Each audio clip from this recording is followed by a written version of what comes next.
Minus X minus 10, 9, 8, 7, 6, 5, 4, 3, 2, 1, 0.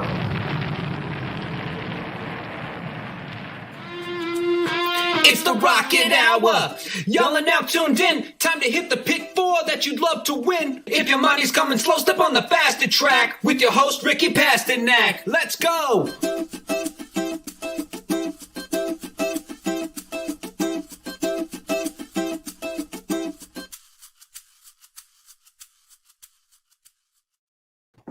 Good morning, everyone, and welcome back to another episode of the Rocket Hour. We don't have any tracks to cover today, but that's more than okay because we have so much to recap.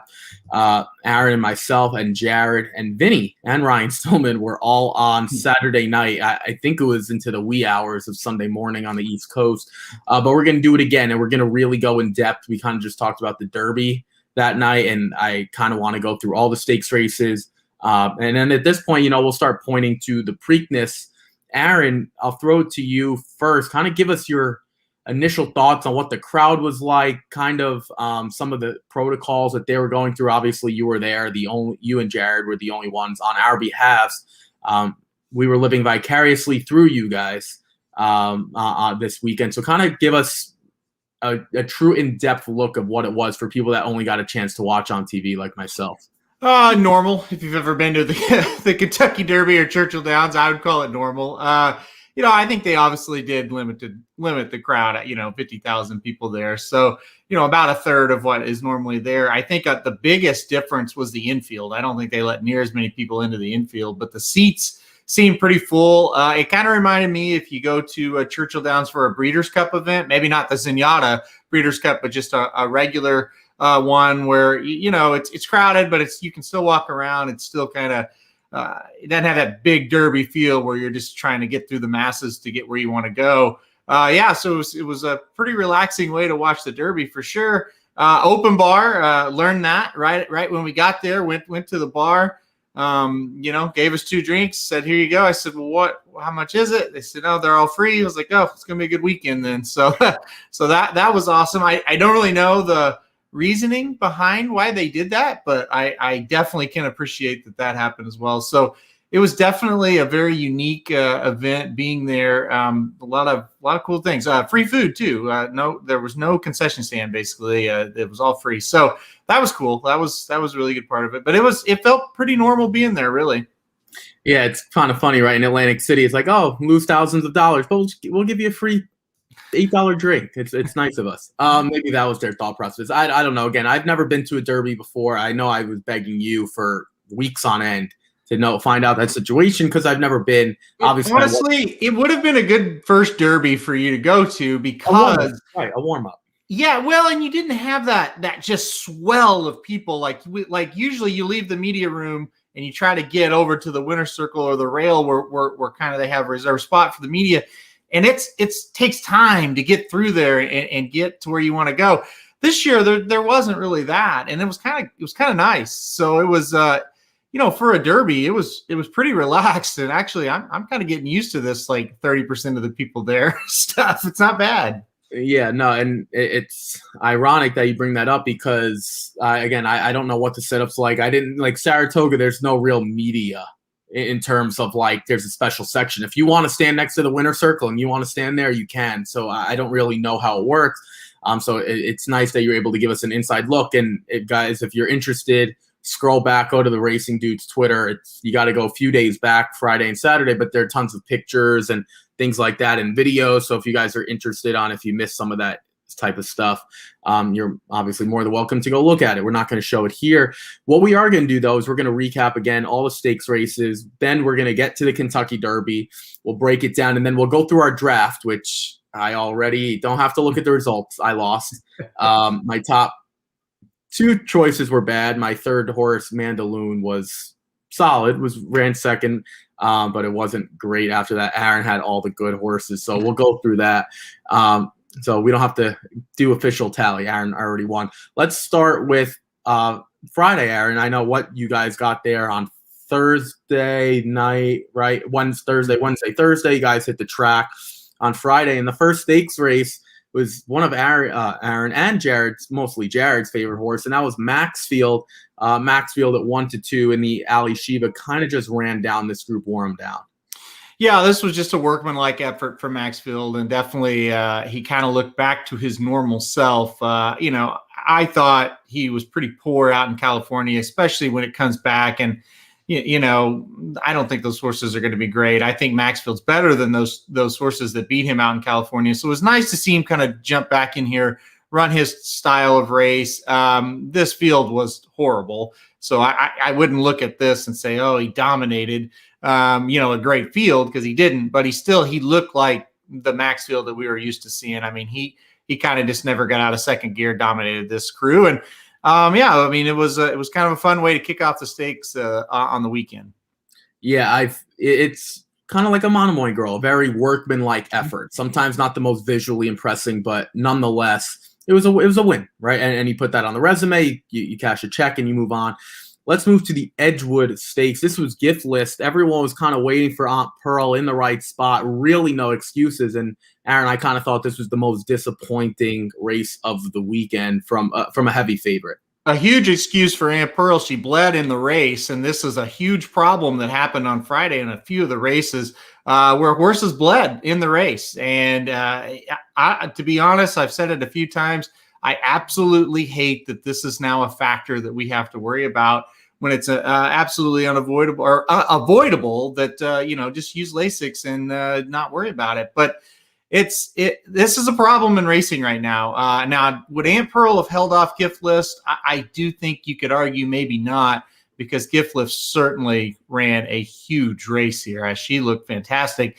But, you got a horse that's bet down to 1-5 favoritism and never had a shot to win the race. I mean, that's something we need to look at really hard in horse racing. That is not good. That betting a horse at 1-5 will never make sense to me, and it sure as heck didn't here. If you want to bet a horse at 1-5 to win, I can't really have any sympathy for you if the horse doesn't pull through.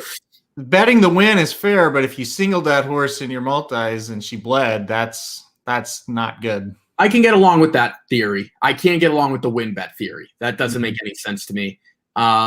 Even then, Aaron, we talk about, and it's a good point. I don't want to dwell on this, but you don't have to necessarily worry about pool sizes on days like this. Mm-hmm. So you don't have to worry about going short. I'm not saying you can't do that. That's not what I'm saying, but it's like you don't necessarily clench your wallet together on days like this, because the payouts will be fine, even if you get every favorite. And here, Aunt Pearl, you beat Aunt Pearl, it wouldn't. You got rewarded for it, and we can get to the payouts at the end. The La Troyenne Stakes. This was a horse, Aaron, that we saw. I think she beat Latruska at Oaklawn probably back in March. Don't quote me on the race. Don't quote me on the day. Doesn't matter. Aaron came on, and he said, well, if we think Latruska is X, God only knows what She Dares the Devil is, being Y. And we saw this. Pretty dominant, gate to wire. You kind of called this, right? And it says last race, March 13th. And then she faced Evitante. Evitante ran well, but Aaron, She Dares the Devil. I mean, is she potentially the best older mare, I guess, if Monomoy Girl maybe relinquished that title? I kind of went into this race thinking that, yes, she was. And I really thought we would see something special here. I don't really think we saw anything special. I think we just saw a workmanlike effort again out of She Dares the Devil. She's going to need another gear than what she showed in this race if she's going to beat Monomoy Girl, or even, beat Latruska again if we see that apple blossom type performance out of that horse. I didn't think she was great here, but I obviously, she won. It's a big race and she won it. And so, you're not going to see me criticize a win, but she was just okay. I didn't watch this race and go, oh man, I can't wait to bet her the rest of the year. I almost watched it and said, well, different setup, maybe get a little bit better horse. She could be beat next time out. Question for you. Latruska, Monomoy Girl, She Dares the Devil, those three. I think those three are probably an elite group by themselves at this point. How, if any, which would you pick to go face the boys next year at the Breeders' Cup? Or do you just think that's completely out of the question for all three of them? Monomoy probably out of the question because they would have done it by now. That's my guess. Yeah, I think Monomoy certainly is the one that I would take out of the three for sure. I still think she is the best older mare, especially after seeing this race. I really thought we'd kind of see She There's the Devil kind of jump off the screen a little bit there. Didn't do it, so I'm still going to lean Monomoy out of those three. Yeah, that's fair. And I think from a perspective, from an owner's perspective, to me, where Monomoy is in her career, I would have done it a long time ago. I don't think this is the time to do it. You just keep her at that distaff. Knock on wood, she just stays healthy, obviously. That's number one. Number two, if you're not going to do it now, right? It's like LeBron not entering the dunk contest. Well, are you going to do it now? You would have done it when you were 28. Right. Let's make the basketball analogy. And he's never done it, so why would he do it at his age now? Let's move on to what I thought was the race that really, really broke this sequence open. It was the 8 Bell Stakes for 3-year-old Phillies. And this is, Aaron, kind of like the lesser group, right? This is like the Pate Mile type of situation where they're all talented. You can make a case for all of them in this spot, but it's not the Kentucky Oaks. It's not the Kentucky Derby. It's that tier AA or tier 1A, however you want to break it up. And Obligatory just really stole the show. I thought Day Out of the Office at Aaron last year, Day Out of the Office, you would have said is a front runner for the Oaks. So the fact she showed up here, I thought ran well as a moderate favorite. But Obligatory was able to take advantage of extremely fast fractions, which are down below 21 and 4, and then a 44 and 2.5. What did you make of this race? Because there was no true heavy favorite, and the prices on the board certainly paid off if you had this one. Yeah, this was like the start of like the head scratcher a little bit for me. And I know a few people had that horse that won, but I couldn't get there, no matter what. Day Out of the Office, certainly one I used. Just some really like disappointing efforts. Another horse that bled, Calypso, the horse that finished last. So there you go. There's another one that people use that bled. I know Jared like Carmel Swirl, and that horse did nothing. I like Slumber Party. That horse did nothing. So this was a situation where kind of most of the horses I liked, other than the runner-up, they just didn't run at all. Moving forward, I do think the winner, that horse looked pretty good. That horse made up a lot of ground. I kind of think the winner might be one to watch as we move forward. The rest of these, I don't know. I wasn't just real impressed with this race. So I'll push back and say because the fractions were so fast, I would try to avoid Obligatory, and here's why. For me, the toughest races to handicap are the 7 furlong sprints, or sometimes they're not sprints, and I'll get into my point in a minute. Sometimes they're sprints like this, right? 21 and 4. That's pretty quick. Sometimes for 7 furlongs, 5.5, 6, not so much.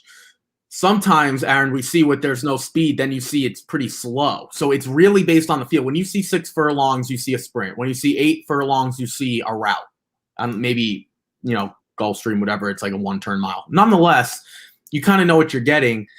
Here, it's really interesting. It was really fast up front. If you look at these charts, all the horses that showed speed really wilted for the most part. Euphoric, decent odds, not great, not horrible. Windmill, same thing.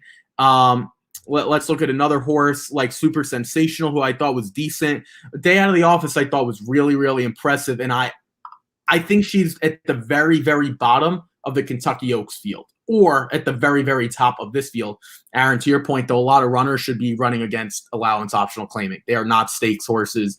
If you're a horse like Slumber Party, you're not a stakes runner, maybe non-graded, but you're not good enough based on this performance. And I don't think this field was all that great. Shout out to Abrogate, though, because these Oaklawn runners, and we'll get into it, they came and they ran. And I texted Aaron. Of course, he didn't respond. That's okay. He was busy. I said, one of these days, people are going to realize that Oaklawn runners do well when they ship over to Churchill Downs because the tracks are similar. Let's get to the Twin Spires Turf Sprint Stakes. Another one with no true favorite, but the favorite Faya was dead last. This was pretty poor on Faya's part, because that sprint, Aaron, the first quarter, wasn't all that fast, 22 flat, almost 22-1. And Fast Boat, Irad Ortiz just sits the right trip, sits inside, swings out, and goes right on by, kind of showing us why he's one of the best riders in the country.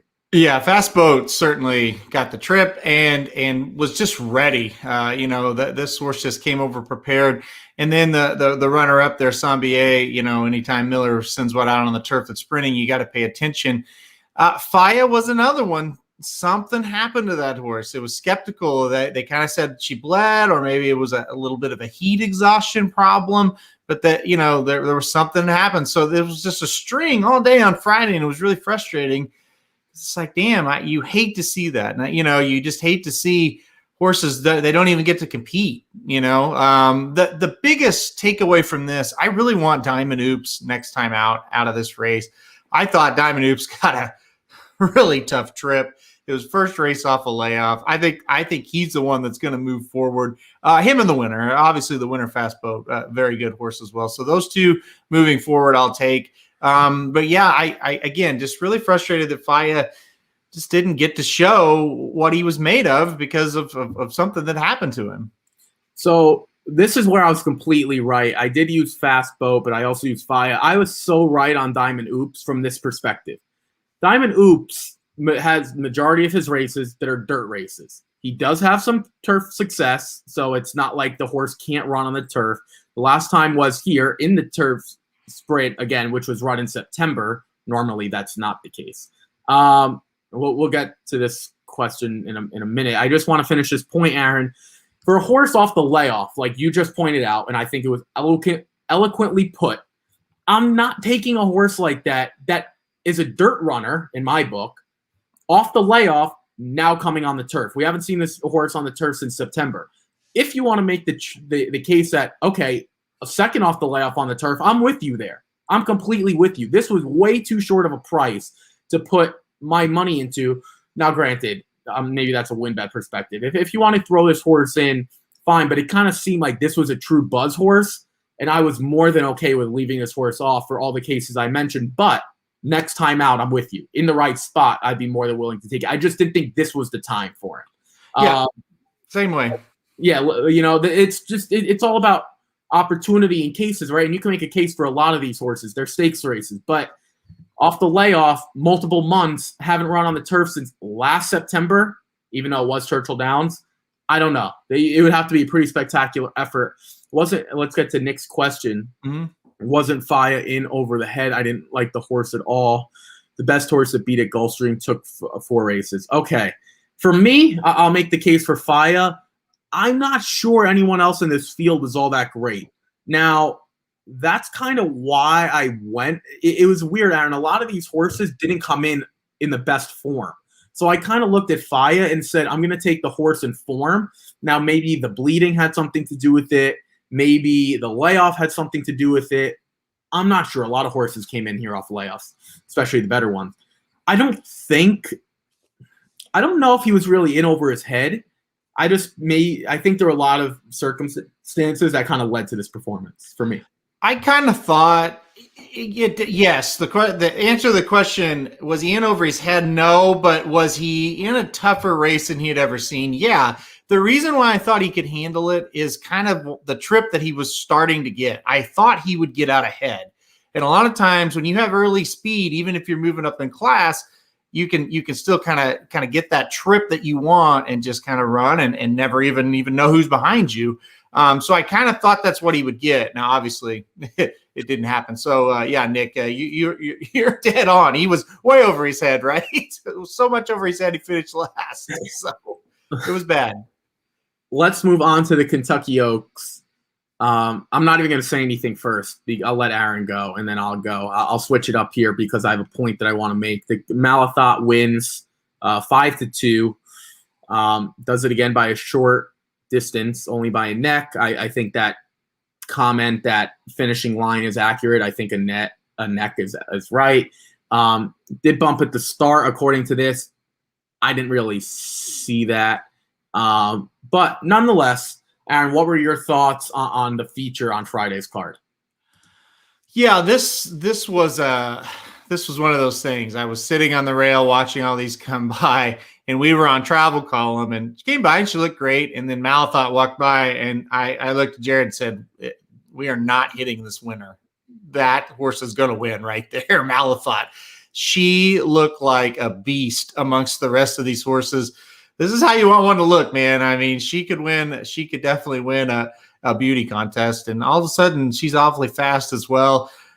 This was really awesome. I thought it was a great race because I think Search Results ran fantastic here. And for the second straight race, Malathot just went out and got another horse. Last time out, it was Past the Champagne. Looked like it was going to run a winning race in the Ashland. Malathot went and got her. This time, Search Results looks like a winner. I thought, oh my gosh, Search Results going to win. Malathot comes and gets her. That's impressive. That's something that we'll talk about it on the male side of things. For the 3-year-olds, they don't like to pass. This horse has no problem passing. So I thought this was just a beast of a performance. Yeah.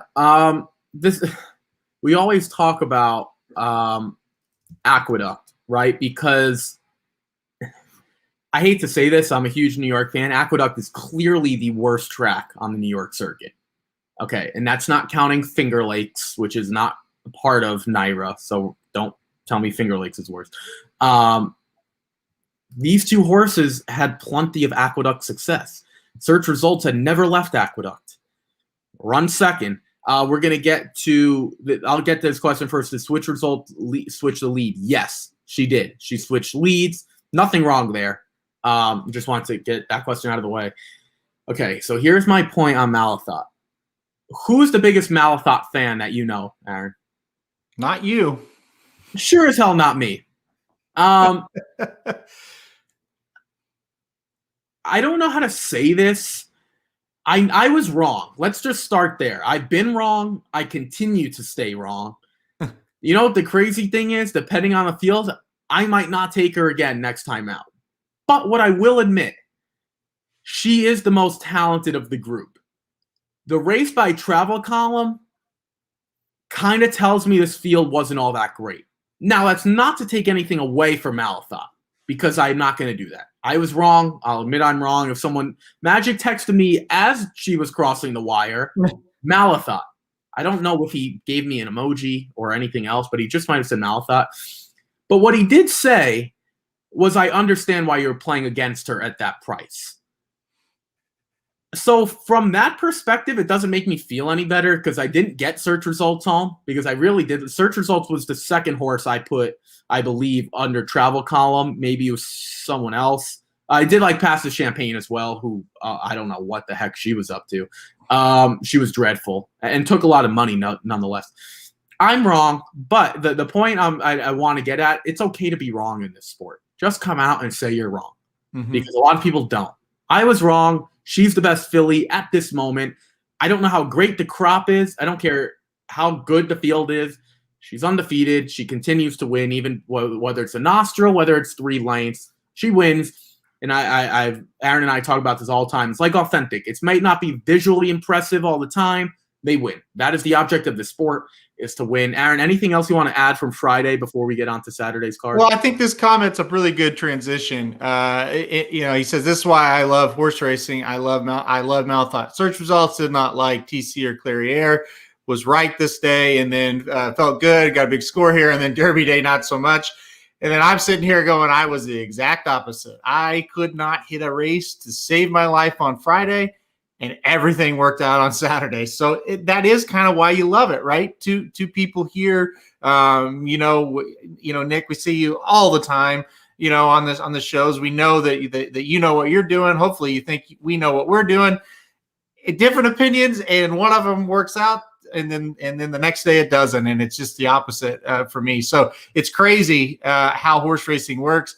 And this is just the day. Every horse that bled, I used. Every horse that this or that, I used. If it was my second choice and I singled, well, that second choice was going to win. That's what Friday was for me. So I'm more excited to talk about Saturday for sure. Yeah, I am as well. We're going to skip right to the distaff. The other thing that I wanted to bring up, Aaron, to your point, it's not even about being right or wrong. If someone wants to disagree with you, I don't care, because this is literally a sport based on betting opinions. That's what it is. This isn't the sports book where they give you odds and you manipulate it how you want.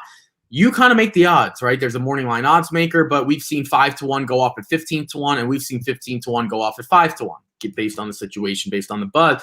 If you can point out a logical aspect as to why you like a horse or a sequence or why you're looking at it this way, then I don't think any of us on our behalf are going to care. Just be logical about it. I was wrong. That's okay. I'll be the first to admit it. I wasn't right on Malathot all year. I was trying to play against, not all year, whenever her year started, or Kentucky Oak campaign, whatever you want to call it. And I was wrong. So I'll be the first to admit it.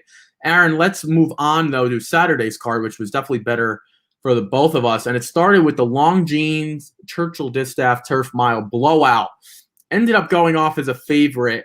And she was really, really good. Blowout at this point, and I only want to scroll down just to show you guys Chad Brown here and Peter Brandt.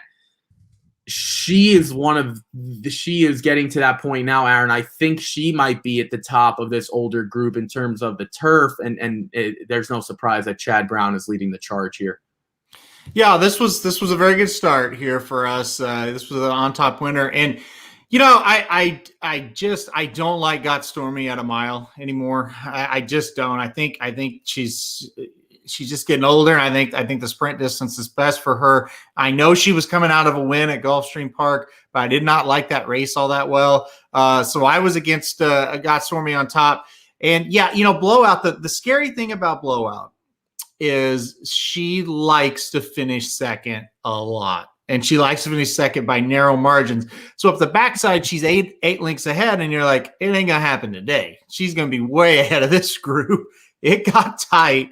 It got a little scary down the stretch, but she found more in this race and was able to hold off a pretty good run from New York Girl, who's developing and looking like a pretty good horse. But Blowout, man, that was a solid performance. Yeah, I just want to point out one stat from Timeform.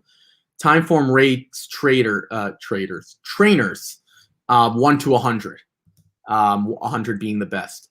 Chad Brown has 100 overall rating, 100 at Churchill Downs, and in this type of layoff, 98. Oh, mind you, on the turf, he's also a 98 and 100 in routes. I think it's fair to say Chad Brown is a pretty good turf trainer. It's unbelievable. He is truly the turf master. I have nothing else to add. I'll try to keep this quick. The Derby City Distaff Stakes, Gamine was very average. In my book, very, very average. Good enough to win, but I think that goes to show you what type of field this was. And Aaron, if she would have lost to Sconsin, I think it would have been extremely damning, because I don't think any of these fillies can really, or mares, any of them can really touch her. But Gamine, if it was a free square, 1 to 5, she was able to get the job done. Yeah, I totally agree. So this was a start of a big pick 3 that we played. We'll talk about it on Blinkers Off, I'm sure. But at the top of the stretch, I was like, uh-oh, Gamine may get beat here. Like, they were ganging up on her. And then she just kind of showed her class and said, no, I'm a little bit better than you, and I'll just keep on going. The one thing I will say about this horse, I think what happened, now that I've watched it several times and I watched the head on, I think the stumble out of the gate, while she recovered real quickly, I don't think she ever really got into a rhythm. Like, Jared and I watched this a lot, and it's like she was floating around the track the whole time. She was way wide. It was just kind of awkward, is the best way to put it. I don't really think she ever got into that stride of hers. Listen, I'm with you, though. For face value for what this was and how she looked, I don't think she looked that good either. But a classy horse got the job done. Dennis says, I disagree. Gamine out of the gate was impressive after the start. That's kind of your point. So this is what I want to – this is why I feel so strongly about it. And, Aaron, I don't – this isn't a fair way to judge a horse's performance. If you're 1 to 5 with this, if you're 1 to 5 dropping from an allowance optional, claiming it for a 20 tag, fine. There's probably something wrong with you as the horse. If you're 1 to 5 and you have 1 loss on your resume, I expect you to run like a 1 to 5 shot. I don't want people telling me, oh, the 1 to 5 got the job done. No, you could be A to F, and I thought she was like a C for her. Maybe Sconsin ran an A+ race for her. I don't know. I don't care about Wisconsin for this concept. It's irrelevant to me. She ran great.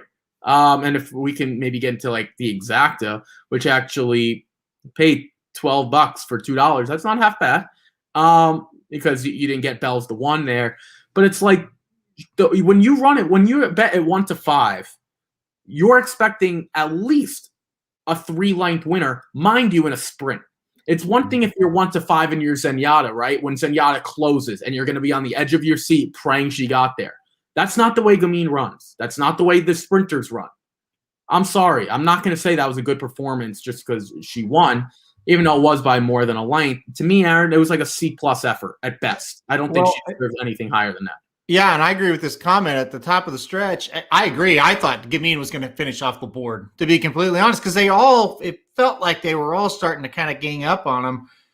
And it's like, uh-oh, this is going to be bad. Is she just not going to show up? But yeah, she just kind of kept going.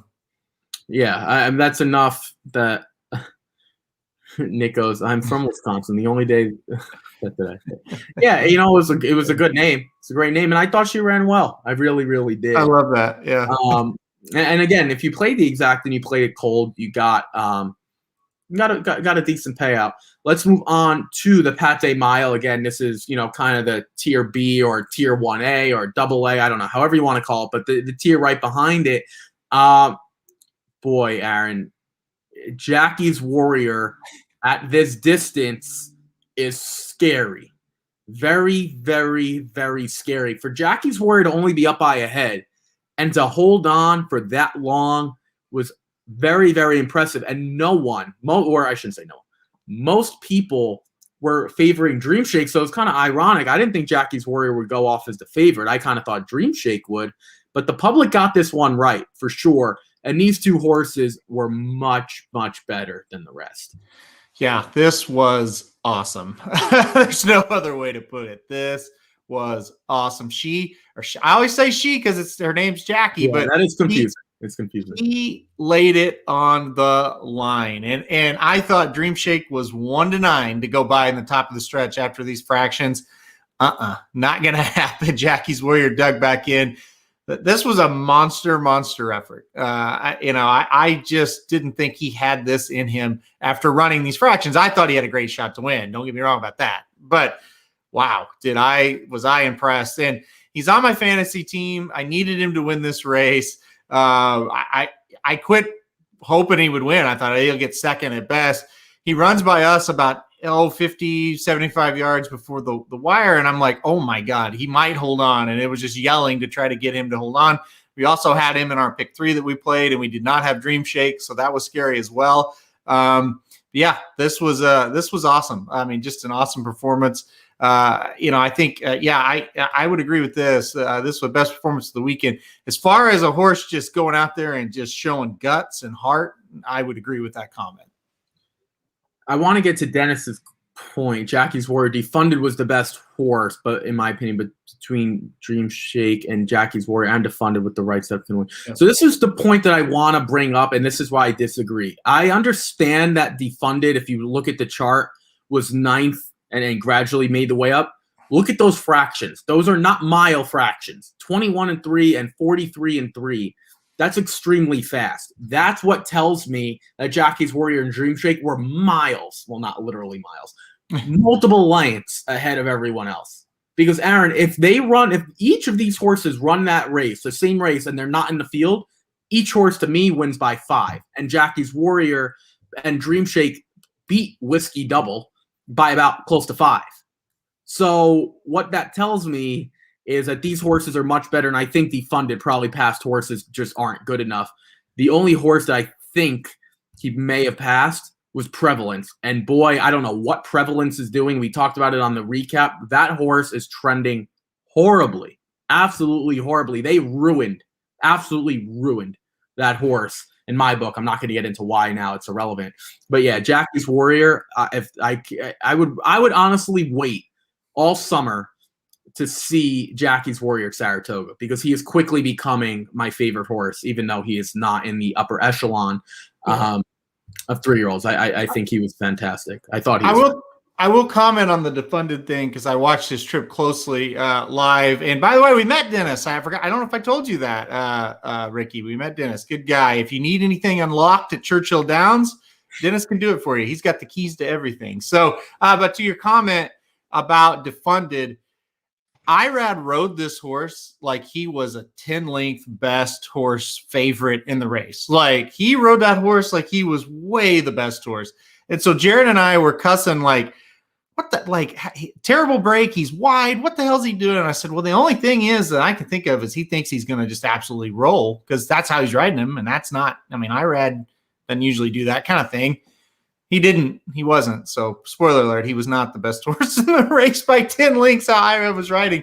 But it was weird. It was definitely weird. And then, yeah, prevalence equals hidden scroll. I mean, yeah, I would agree. I didn't even use prevalence here. I hate, listen, the Rocket Hour where we did his, and you mentioned this, I don't know what show we were on, but we watched or we previewed his allowance race, right, on the Rocket Hour.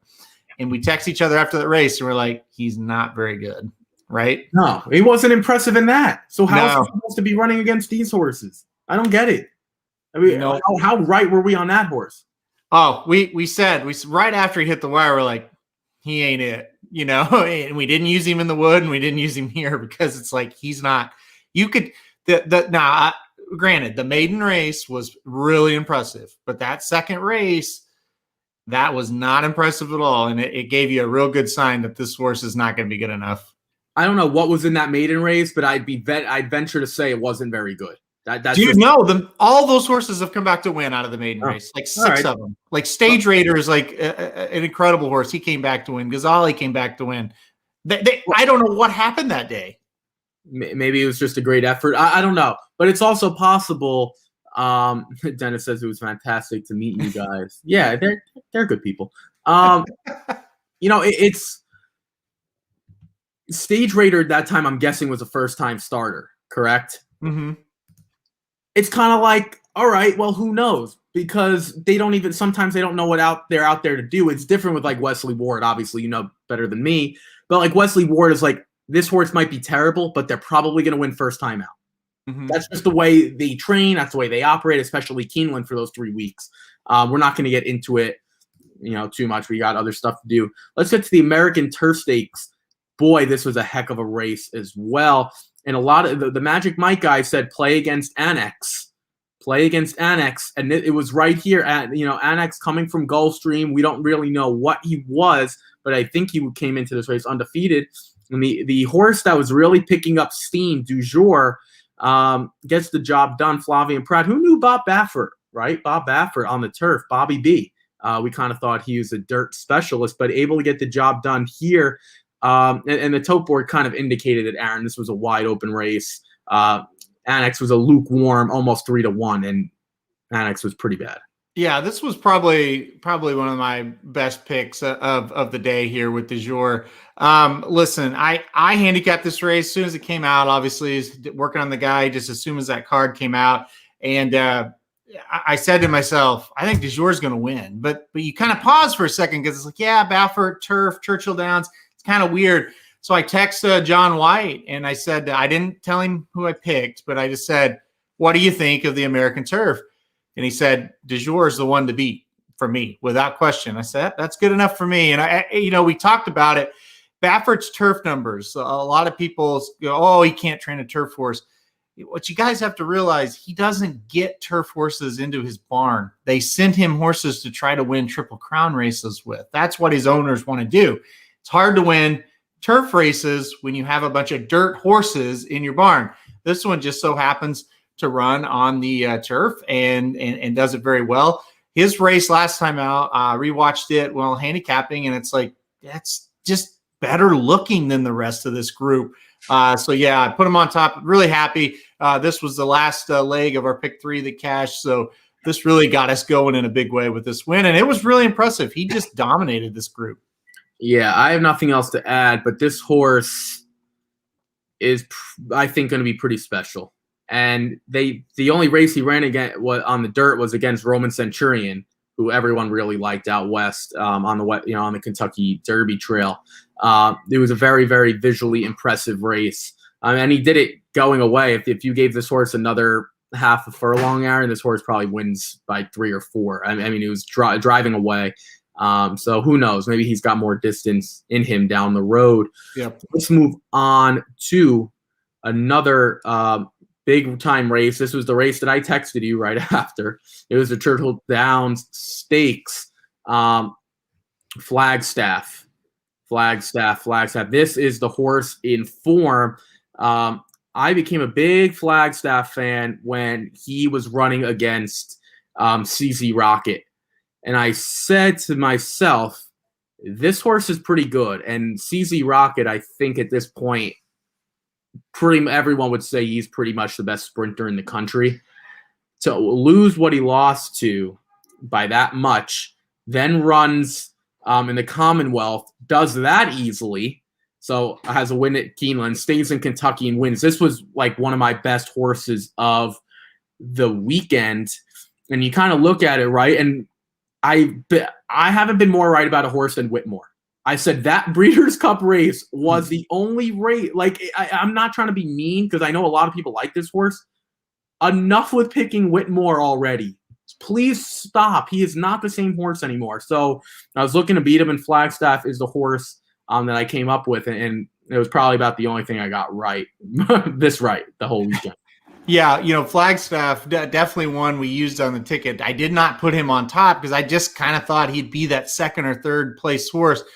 This thing was freaking wild coming down to the stretch because you were right on Whitmore again. Another good effort, couldn't get the job done. But you got to admit, you thought he was going to win this race coming down this. Like, he looked like the winner. It almost looked like he got in front, and then he just stopped. I couldn't believe it. And then I'll put this comment up because Magic, I talked to him yesterday. He used Lexingtonian in his pick 4, which would have just been massive. The horse was 46-1, only race he missed. I thought Lexingtonian had it, and then all of a sudden out of nowhere, it's like, oh, Flagstaff was there the whole time? I didn't even realize it, So this was a wild race to watch in person because it was just a scramble of, I don't know what just happened there, but I think Flagstaff just won. I have no idea why Whitmore didn't win, and then it was crazy. Like, to me on paper, this looked like the most wide open race of the whole Saturday card. And I guess it kind of played out like that, right? Yeah. The final thought I'll get to is, okay, if you want to use the 2 races against CZ Rocket for Whitmore as a reason he didn't win, that's fine. And even though I said CZ Rocket is much better and people pushed back, and the Count Fleet in April, and then the Hot Springs. And that was the race to Hot Springs, right? Where everyone's like, I can't believe these two are going to duel. Then they face each other a few weeks later.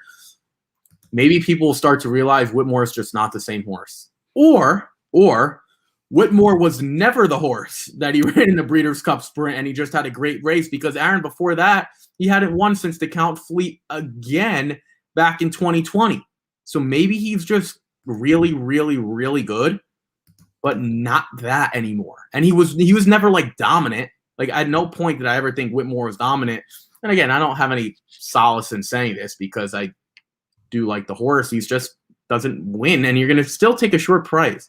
So I'm not really sure what to do with him. But again, I'll continue to just play. Real quick on the short price thing. That's the problem with this particular time. He was the right price. He was 5-1. That's fair. And he had beaten Flagstaff, this year even. So it's like he actually was the right price. He just could not get it done again. And listen, if you want to say first time out, second time out, he got beat by CZ Rocket, maybe just a little bit better, or maybe, he wasn't quite ready the first race. Maybe he was stuck outside or inside the second race. There is no excuse this time. He had it, and he just lost. Yeah, well, exactly. And that goes to Jared Bush's point, like he's 8. I wouldn't say put him out to pasture, maybe. Maybe you could still run him. But nonetheless, like he is 8 now. And again, Michael Jordan's not playing basketball anymore. Like eventually, and I'm not comparing him to Michael Jordan, but it's just like eventually you stop. And maybe he is no longer, if you were to drop him into an allowance optional claimer, he'll win. But the connections will never do that. They will never, ever do that. And I don't blame them because of how productive he's been.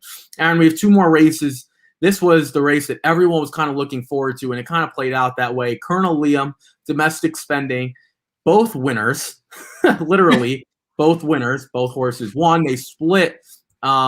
You could see at the top here, it says the value of the race right above the right under, the available money, and they split first and second. The biggest takeaway for me is Domestic Spending is clearly the best horse in this race. The fact he hadn't run since November 28th, able to close that ground in pretty slow fractions, kind of tells me that Domestic Spending is multiple lengths better than Colonel Liam. If you were to run this race, and I said this on the live stream immediately when we did the recap, everyone was like, Colonel Liam. I was like, folks, please. If they were to run this Belmont Derby, or it seems like it changes every year, the Saratoga Derby, they don't even know what they're running anymore. If they were to run a race like that at this distance, I'm pretty sure Domestic Spending beats this field in the same field by 3 lengths. So, Aaron, I'll throw it to you. What did you think about this race? I think Domestic Spending is just so much better than this group. So, funny story about this race. I out of all the races on the 2 days, this took me the least amount of time to handicap. Within 30 seconds, I said, no, Domestic Spending is going to win. Like, I was that confident. And then when we put together the article for the guide, we bet a $20 exacta box 3-5. So, obviously, even though it was a dead heat, we weren't sweating it out. But the thing about it is, it was just a situation where for Chad Brown to put this horse in a grade 1 off a layoff with so many other options, that he knew this was going to be the toughest field of the recent option, or the coming up options that are going to happen. It just said everything about the horse, that he was confident that he was going to come out and win this race, and he ran great. Colonel Liam proved a lot to me. This was the toughest turf field he had faced yet, and he did run very well. I'm 100% with you. Domestic Spending is a monster. That's who you want coming out of this. This was my most impressive horse of the 2 days. Listen, go watch this replay. He has so much trouble in the stretch. So we're rooting for the exacta. We see that Colonel Liam is clear and is going to at least get first or second. So then we turn attention to the 5 because he's got to get up. And at this point, he gets shut off, keeps going. He gets shut off. Flavian Pratt says, no, we're going to go through another hole. He has to split horses twice in the stretch. He still does it. He still looks like second is the best he's going to do, like maybe 50 yards from the wire. He makes up like 4 lengths like that. I mean, this was unfreaking believable, the move he made. This guy's a monster. I freaking love this horse. Yeah, no, I would love to see him and Jackie's Warrior. I don't care if I see Medina Spirit. I don't care if I see anyone out of the Derby. Yep. I want Jackie's Warrior probably at that 7 furlongs, because that's what Saratoga really like, that their sprint. So it's not going to be a mile. I don't even know if they run mile races on the dirt. It might be like a mile and an eighth, or a mile. I don't know. It's definitely a mile and an eighth, because that's the starting gate is right at the finish line. It's a 9 furlong track. And then the 7 furlongs. Mm-hmm. So I don't know. I would love to see Jackie's Word, and I'd love to see Domestic Spending. And I'd be willing to put a sizable bet on Domestic Spending if this is a similar field. And to be honest, this is probably the best field that he's going to face. I'm not really sure who else is in here. I don't know. No one that comes to my mind is in here that would challenge him right now. He seems like he's the best, especially off the layoff. All right, we're gonna put this up, and we're not gonna just read through it. What we're gonna do, Aaron, I'm gonna scroll. I'll scroll my team first because I lost. So I'll scroll my team at the bottom, and what we're gonna do is we're gonna break down all the horses that I had, and then we'll break down all the horses you had, and then what we'll do, we'll go quick, and then we're gonna go through the chart and say where we were right, where we were wrong. So I'll start. For me, Rock Your World, I went on Twitter yesterday and said I'm not sure what Joel Rosario was doing, and it got a decent amount of interaction, more than I ever thought. It was more just me voicing my opinion. I came on the live stream. Aaron knows. I said it then too. It's not like I changed my opinion. I said it right away. I said, what the heck is he doing? Now, the foot out of the stirrup, the irons, whatever it's called, I don't care. That was a bad look, because that was right away. Now, I don't know, Aaron, you could tell me, you're much more in tune than I am on this stuff. Did his foot come out before or after he got pinched?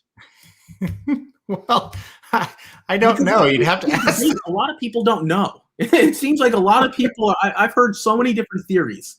The only person that truly would know would be Rosario and the guy working the gate crew. The guy working that stall. That's it. Right, because I've heard a lot of people tell me, oh, well, he couldn't get the foot in there. He got pinched and it fell out. Okay, my guess, though, is Joel Rosario's not that dumb to not know if his foot's in the stirrups. Like, come on now. He's been riding thousands of horses. I'm guessing he's not that dumb. Now, yeah, okay, so Mike says it was out before, which is even more incriminating. So maybe I was giving him too much credit. That is unexcusable. Okay, fine. His foot's out of the stirrup before. Okay, so he says there's a clear view. Mike, if you're get a chance, if you could find a picture, I'd be more than willing to share it. I was just so disgusted with that ride. And granted, Mike did hit the super for a lot of money, so Mike called it right. Nonetheless, Aaron, I said, and I'm going to go through all my horses much faster. This was just my top horse and the horse I was like literally relying upon for a lot of the sequences. You cannot be those odds knowing your horse needs the lead and run like that.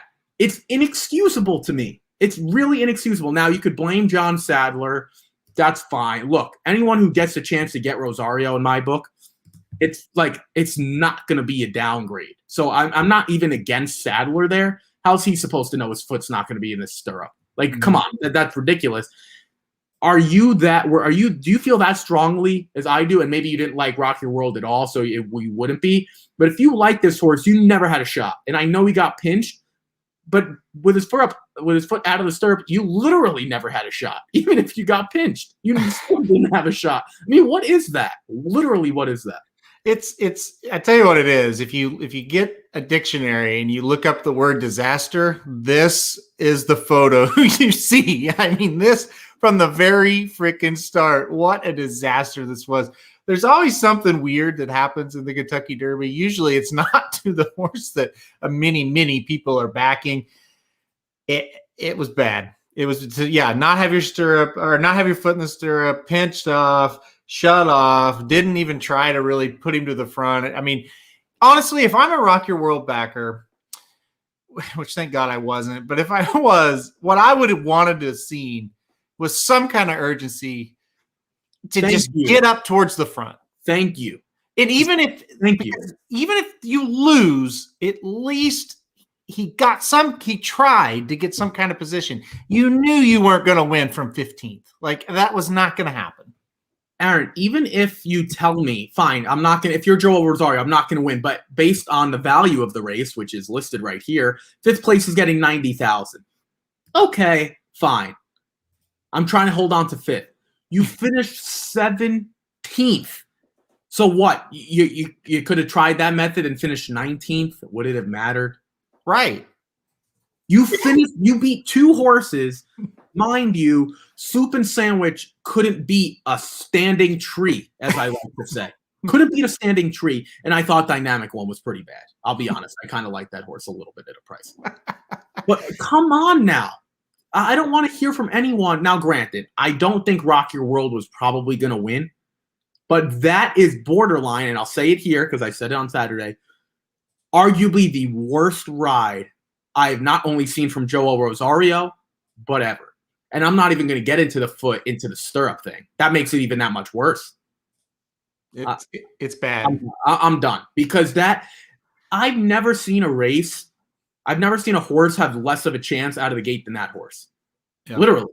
Due to the jockey. It's one thing, we've seen horses get stuck in the gate and then it becomes like a refund, declared a non-starter. We've seen a horse just break outwardly, take a bad step. This horse literally had no shot.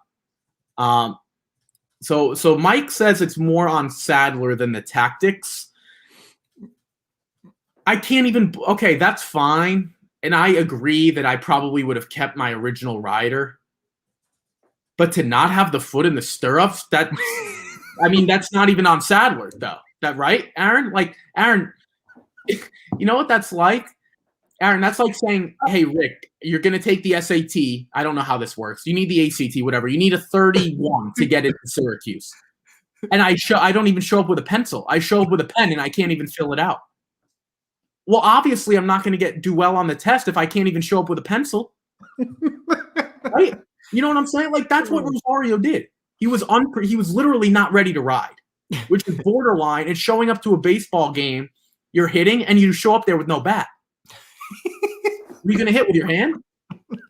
It was so disgusting.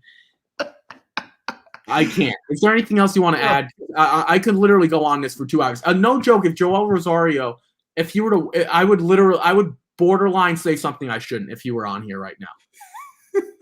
It was the worst thing I've ever seen. Yeah. You said it all. I don't have anything to add.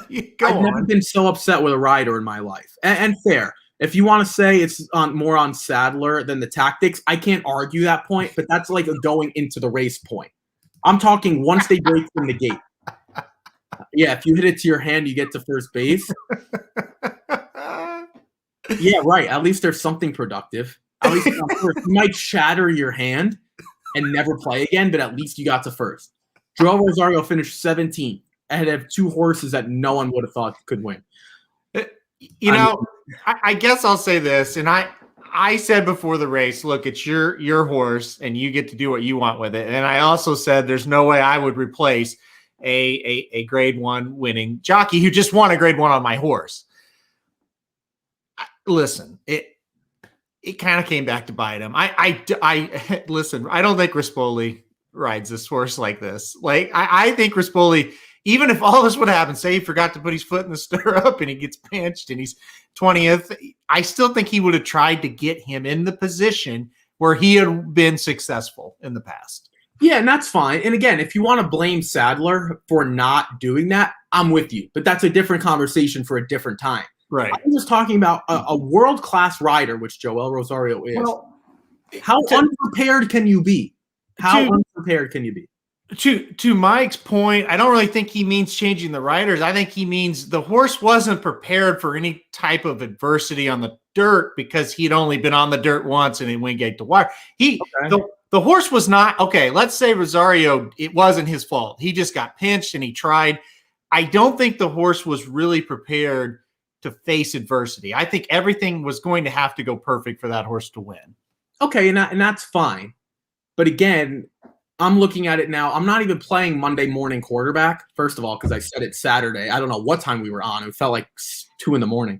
Nonetheless, I said it then, and I said right after the race, no joke, I wasn't watching the race. I was watching Joel Rosario on Rock Your World. I didn't even know Medina Spirit was winning until the top of the stretch because I could care less. I was just watching Rock Your World go backwards. And look at the chart. He's literally going backward the entire time.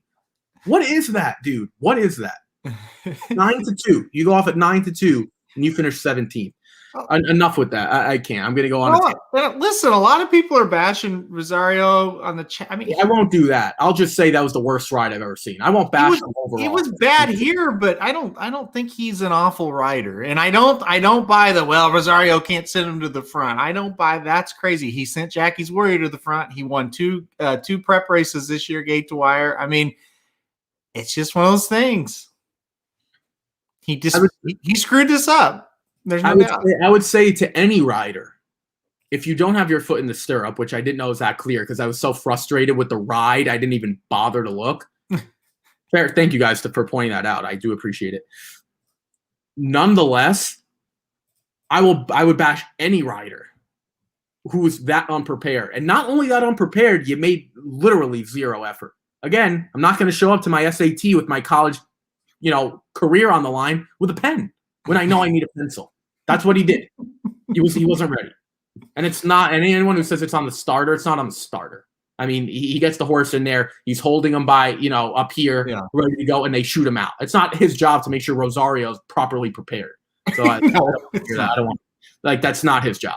He has nothing to do with that. If Rosario can't get prepared now, then he's never going to. The guy's ridden thousands of horses.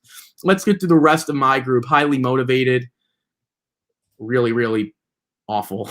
I mean, I don't know what that was. Mandaloon was my best horse. He finished second. We'll get to the passing the horses thing. I want to get to that, Aaron, after your team. The dynamic one, yeah, he was real dynamic. What another piece of crap he was. Helium, I gotta say, Helium wasn't half bad for his odds.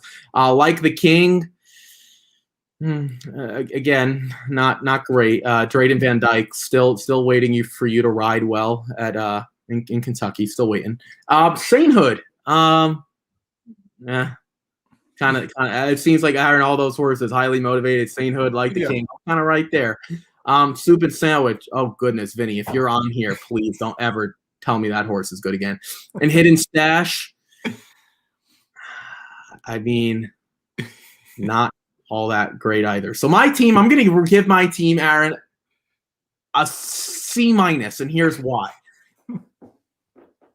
Mandaloon finished second. That's the only reason. Otherwise, I would have given him a D or a D+. But because Mandaloon finished second, I'll give my team a C-. Well, what did you? Is that a fair grade? Yeah, that's fair. Okay. You almost had the Derby winner, so that's fair. If I have the Derby winner, I'm automatically B-. I have to be if I have the Derby winner. So let's go to your team. I'll let you run through it. Your team was clearly much better. You know, the only horse that really, really wasn't good, and I can't believe I'm saying this, and he wasn't even running, it was King Fury. Like, King Fury didn't even run. But everyone else, like even the horse, you picked Bourbonic, even Bourbonic wasn't dreadful. Brooklyn Strong, okay, it wasn't good, but Bezos, who you didn't even like, finished fifth. So, all right, here's your team. Walk me through your team, and then you can give me a grade at the end. Yeah, well, I'll go ahead and give my team an A+ because I thought they were fantastic. Your team quality was the first pick. Just wide on both turns. But what are you going to listen? The more I think about it, it's like you drew the 14. You're going to be wide. You know, you're going to have to overcome it. And if you're a true favorite, you would have. And he was not, but he ran very well. You shouldn't take anything away from his effort. I thought he ran as well as he could. And that's all you can ask him to do, right? So I was satisfied with what he did. Hot Rod Charlie, he certainly, showed himself to be a pretty good horse here. He had every opportunity to go by, and I think that's a little bit frustrating because he got a great trip, kind of cut the corner. Just couldn't get by, but he ran well. Medina Spirit, we don't have to talk about him too much because everybody knows what happened. He got out to the front. He wouldn't let anybody go by. Just a gutty horse. You know, he's shown it all year long. Midnight Bourbon. I thought this horse got a pretty poor start. Here's another one. I'm not really sure what Mike Smith was doing on this horse. Why not try to get the horse in a little better position? This horse is not one that wants to come from out of it. I would have tried to, I wouldn't ride him at all. But if I was the owner or the trainer, I would have asked, why didn't you try to just ride him a little bit and get him into like 5th instead of 10th? But he still ran well. He came on with a decent run past some tired horses. Not great, but not horrible. King Fury, yeah, obviously the scratch. Superstock did nothing, basically. I think everybody kind of knew that was kind of what he was. Keep Me in Mind. He's interesting. I thought David Cohen gave this horse a really good ride for a closer. Kind of saved some ground. He kind of was tricky with him, coming all the way from 19th to get up for 7th. I'm not going to be the guy all of a sudden that goes, keep me in mind. Knew he was good. 19th to 7th in the Derby. You see this happen all the time. That doesn't necessarily mean they're going to go out and win next time out. Passed a lot of tired horses, but it was a good effort. Really good effort. Keep me in mind. Same way with Obesos. Solid effort. Set mid-pack, made a run. He was kind of the other horse behind the 4 that you kind of noticed. The other ones you really didn't, but you kind of noticed, he was kind of close to those 4 horses. Bourbonic probably ran about as good as he could run. That's about all you can say for him.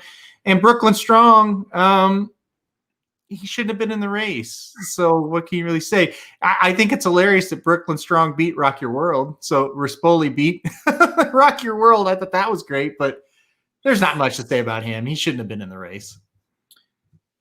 All right. So Yes, your team is getting an A+. Fair enough. My trade, I don't know what the trade was. Was it? I forgot. It clearly wasn't good because I got highly motivated. You wanted highly motivated, so we traded Medina Spirit for highly motivated. So good trade by you. Yeah, I would have been the guy, right? I would have been the guy with an A. I would have had it, and not an A+. I probably would have had like an A- because some of my other horses were really bad, but I would have been vaulted into the A range. I do want to get on a topic that a lot of people have been bringing up, and that's Medina Spirit not letting horses pass. So, yes, he didn't let anyone pass. I'm going to play devil's advocate and say that no one was good enough to pass. Now, let me formulate what I'm about to say before I say it wrong. If Essential Quality is in Mandaloon's spot, he passes him. If I'm going through the list, if Known Agenda is in Mandaloon's spot, just again, play along with the thought. It didn't happen. I think he passes him. If Rock Your World has a rider who has his foot in the stirrup, he probably passes him. And I'll leave it at that. Well, I just think, and what I want to say is we've talked about for months how this group isn't very good. I think that's a consensus. Like Authentic and Tis the Law are probably better than all of these horses. Mm-hmm. I think that's fair. I don't think that's an overreaction. I think that's fair. I think Medina Spirit got incredibly lucky that Mandaloon was in second, Hot Rod Charlie was in third, and Essential Quality was literally wide the entire time. If you put Essential Quality either second or third, I don't think Medina Spirit wins. So I'll play devil's advocate there. Do you agree or disagree with my theory? Or is Medina Spirit just so game and has so much heart that he wasn't going to let anyone pass? Because I don't believe that's the case. I do think you're correct. Now, I do want to say this horse deserves a ton of credit because that is tough to fend off a challenger like Mandaloon all the way down the stretch. So I absolutely agree with what you're saying. Here's the deal. And again, I please don't take this as I'm taking something away from Medina Spirit when I go through this, because I'm not. And here's the other deal. You have to be lucky to win the Kentucky Derby, unless you're just a freak. You have to get some luck. Medina Spirit got a break when Rock Your World just didn't do anything, because that's one speed horse he didn't have to worry about. He got another break when Midnight Bourbon kind of got pinched back and he couldn't get up there. So that was two big breaks that he needed. I don't really think Mandaloon wanted to be on the lead. He wanted to stalk. Okay, that's fine. Hot Rod Charlie, he wasn't quite as fast as Medina Spirit. So that's another one that said, okay, we're good with stalking the pace. So he got some breaks from a pace standpoint that really helped. And you're right. I think the only horse really capable of making up much ground in this crop is Essential Quality. And when he got that wide trip and when you turn for home, you thought, okay, Essential Quality is going to be tough to hold off. But you quickly realized that he was tired and that wide trip had gotten to him and he couldn't make up the ground. And then now you've got horses chasing you that still have energy that aren't real great about passing. And it was kind of a perfect storm. And it's kind of why I'm pretty excited for the Preakness, because I think we can beat this horse. And I think he'll be the favorite in the Preakness and we can get some value. So I'm with you. He got a lot of things that went his way. That being said, it's kind of like a basketball team or baseball or hockey, any sports team. You get breaks, but you still have to go out there and make the most of the opportunities and the breaks that you get. And that's what he did. And he still deserves a lot of credit for that. Yeah. Again, he did everything he was supposed to do. Absolutely. But no one can look at Essential Quality's trip and say that's not the best horse in the race. I think you'd be lying to yourself if you said that. So a lot of people, kind of say that Medina Spirit is this great horse. No, he's not. I hate to break it to you. Not you, but like people who are saying that. He's not. Because if he was, he wouldn't have been so bad. Not bad. He would have been better in California leading up to this. I think he's been beaten by a really, really, really good horse in Rock Your World, or not Rock Your World. Well, maybe that day he was, but Life Was Good. And it kind of shows you, yeah, he's good, not great. And I think he ran fantastic, great, showed a lot of heart. He's still just good, not great in my mind. Yeah, and that's fine, which good, not great makes you vulnerable in the Preakness. And if you're going to be a short price, that's fine. Again, obviously 12-1 on Medina Spirit, great odds. You got all that. Mandaloon, the public was telling you didn't really have that much of a chance. So, which kind of goes to show you, I don't know if I've ever seen a 12-1 beat an almost 27-1 where this crop was just fantastic. Right, Aaron, you kind of need these odds, and I'll scroll down before we finish this up. We got to scroll all the way down here. The exacta paid $503. There's no exacta that's going to pay $503 where everyone's ranting and raving about the crop. That just doesn't exist, because if you have a freak like a Justify or something like that, or an American Pharaoh, whatever, pick your, or even an Authentic, who we think is better. They're not, you're not getting those types of prices. So I will give your team an A+. One final thought before we go. What were you on over the weekend, whether it's this race or another race, what were you most right about and what were you most wrong about? Friday or Saturday, it doesn't matter. I'm trying to think. I can go first if you want. Yeah, you go first. Okay, I was most wrong, and it happened on this day. I was most wrong, and I'll scroll up so you guys can kind of see it. It happened. They both happened to be on this day. The first, it was Malathot, but that's not where I want to go. I liked Jackie's Warrior. I wouldn't mind seeing Jackie's Warrior face some of the runners out of the Derby. I really wouldn't. I really, really wouldn't. And I don't think I'm prisoner of the moment. He proved he can go a mile. And Aaron, I'll be brutally honest, there are a lot of horses that ran in the Derby, probably don't want to go much more than a mile either. So in a perfect world, can we get Jackie's Warrior and Dream Shake against some of the other Derby runners at a mile? I really, really hope we can.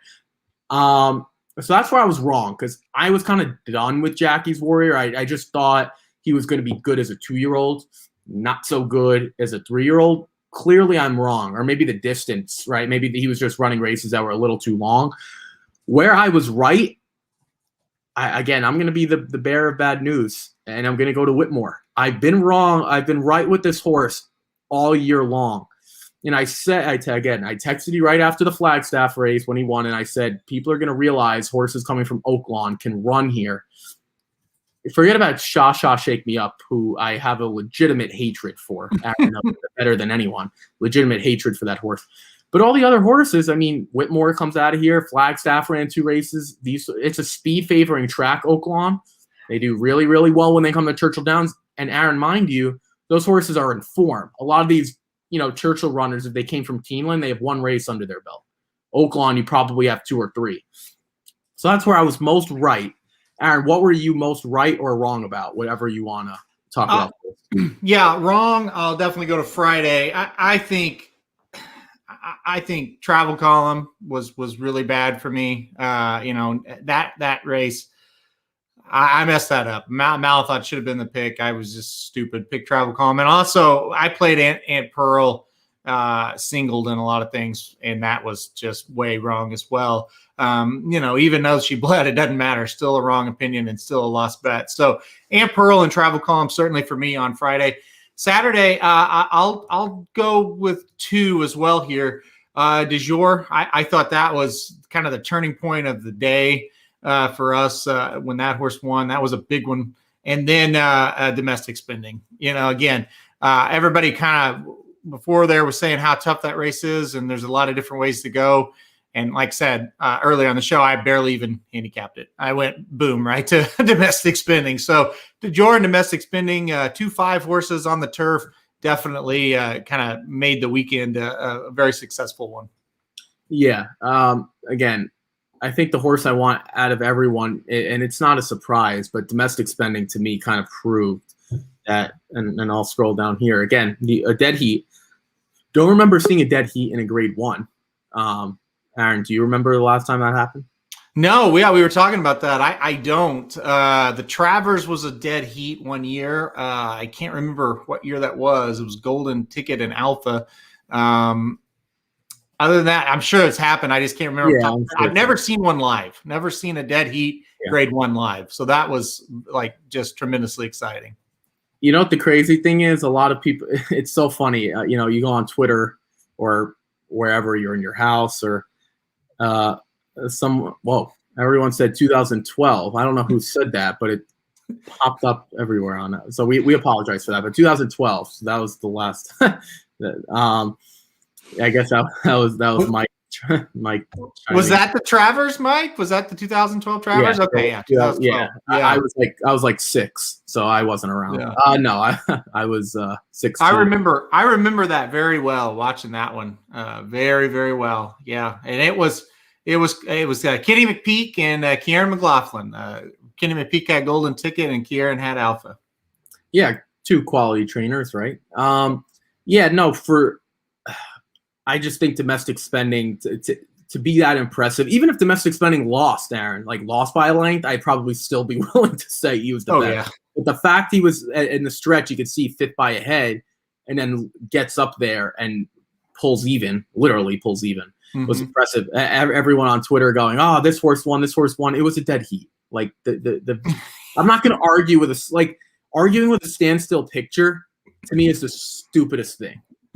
Like it just doesn't make sense. If you're willing to sit there, and if anyone who is doing this, I apologize. If you're willing to sit there and argue with a standstill picture that says dead heat, then you might want to question your ways because like it just doesn't make sense. Like they moved the line. They moved the line. Obviously, Domestic Spending won. They moved the line.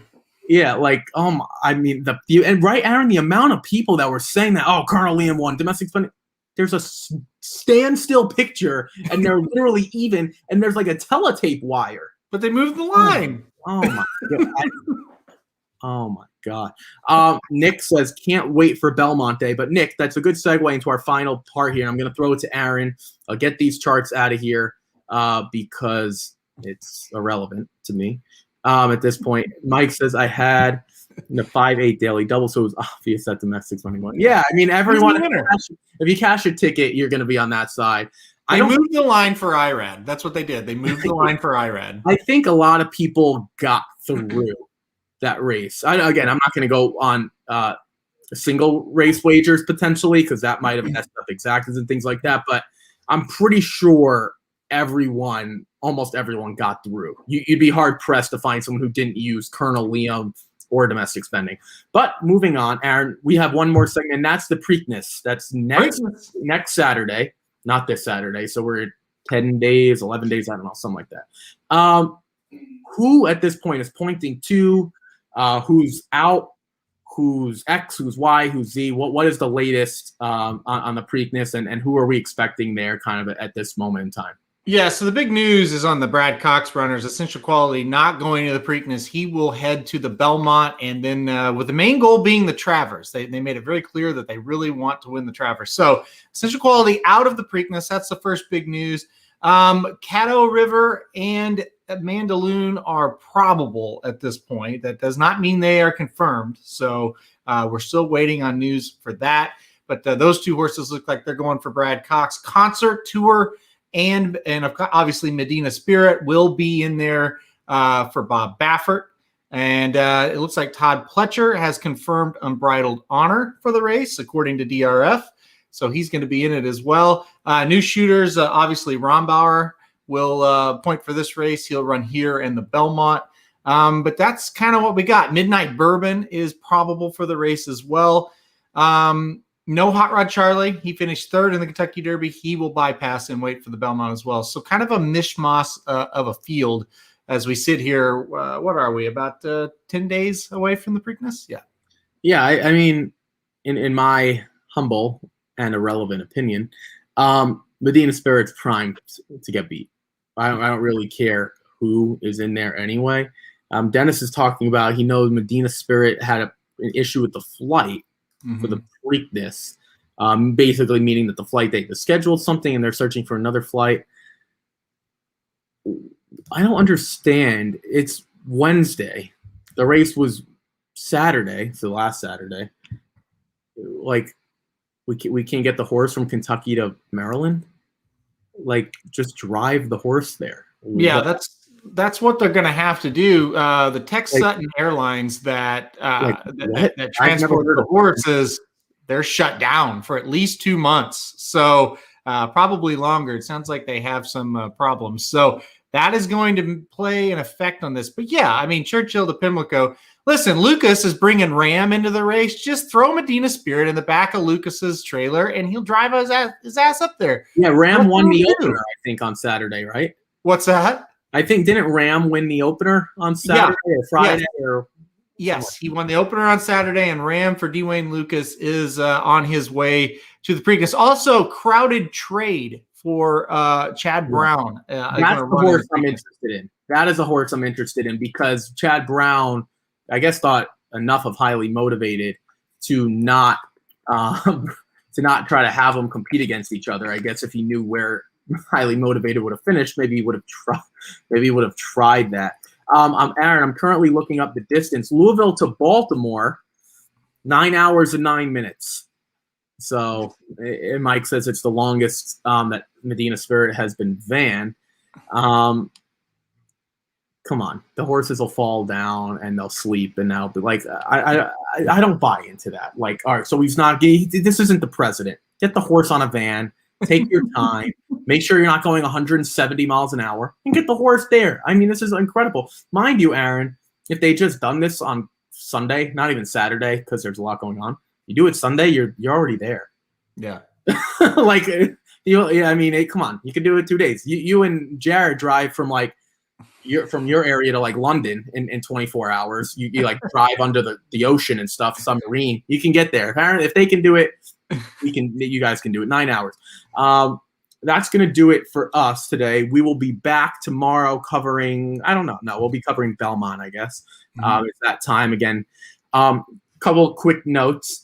Belmont tickets go on sale tomorrow, I believe. Well, they went on sale today if you're like a Naira Bets, yada, yada, yada. You're a gold, elite, club, I don't know. Tomorrow, general admission, I believe, 10 a.m. They're going to have 11,000 spectators. That means I'll be texting Aaron tonight, seeing what our situation is. Otherwise, I'm going to be trying to get there. And I don't know how much I have to thought it was 33% capacity. Is it not? I don't know. I have no idea. I saw 11,000. Okay. I don't know what the situation is. Again, it seems like it's changing day by day. Rules. It was on Naira's website that they were at 11,000. I can look at it again, but as massive as Belmont is, even if it's 11,000 or it's 33% capacity, either one doesn't matter. That's going to be a really relaxed Belmont atmosphere because that place is huge. So there's going to be plenty of room.